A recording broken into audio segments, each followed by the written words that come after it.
Hey, Life Group Leader, we're approaching the last week of 40 Days of Renewal. In fact, on Friday, February 14th, Valentine's Day, that's the last day officially of the 40 Days of Renewal. It's day 40. One of our big communication points as a church this Sunday is going to be that seasons of testing and seasons of fasting are not meant to last forever, but the fruit and the effects of the transformation that occurred during that time should continue. So as the life group leader, please help Randy and myself in communicating that message to your life group. At the end of this 40 days is not going to be, all right, let's get back to normal. No, we want to continue and persist in the pursuit of Christ and walking in His ways of wisdom, putting to death sin, and continuing to walk in these areas that we have been highlighting, making healthy choices, the developing our spiritual lives, and purposing to live for the glory of God. In the power of Spirit, resting in the victory of Christ. So help us communicate that to your life groups, and use this week as one last opportunity to gather in cottage prayer nights. If we want God to continue to renew our church, we're going to have to ask Him to do that. So whether you've met before or whether you haven't in cottage prayer nights, let this week be a week that you gather together and call out to the Lord to continue to renew our church. So let's talk about our lesson this week. It's going to be about meekness and mercy, which is so important because our culture today is just so angry.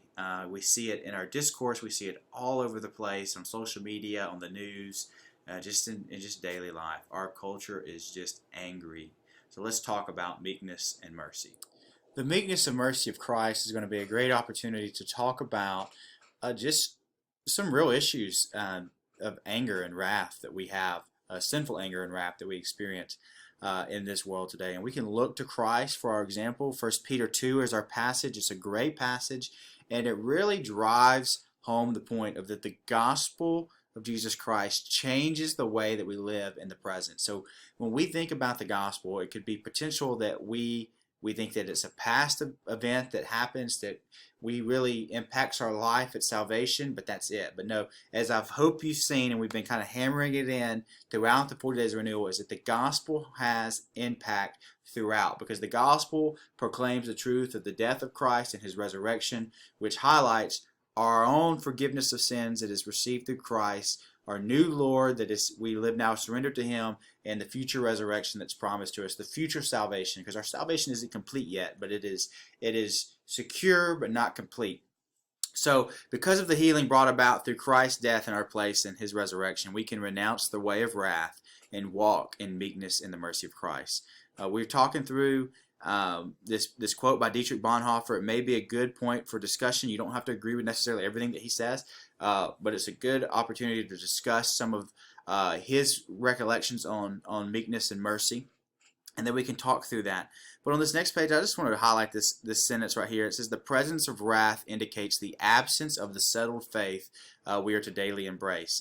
Meekness is being still before the Lord in this present wicked age, and in that stillness, the communion, peace, gentleness, and mercy of Christ overtake us, not wrath. We see this Psalm 37, which Randy highlighted in his sermon on Sunday. This is the last week. Again, I've already highlighted that at the beginning of this video, but continue to reinforce that this is going to continue long past 40 days.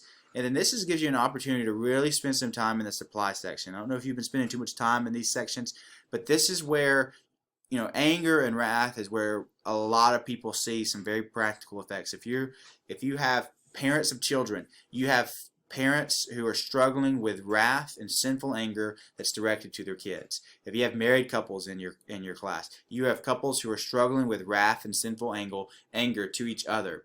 And then just if we're living in this country, you have potentially people in your class who are struggling with wrath and sinful anger with the politics and the culture of today. So look at these applications. Let your political discourse be marked by meekness and honor.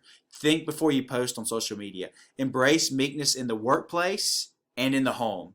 It's easy to vent about a spouse or a child or a boss or another employee, but that is not the way of Christ. So spend some time. Let this get very practical. Discuss these. Bring these out and talk about how the the fool makes known his vexation at the very beginning. That's what we see right here. The vexation of a fool is known at once, but the prudent ignores and insults. So if we're constantly being offended, either by our spouse or by our children or by what's happening in the culture, we're not embracing the meekness and mercy of Christ.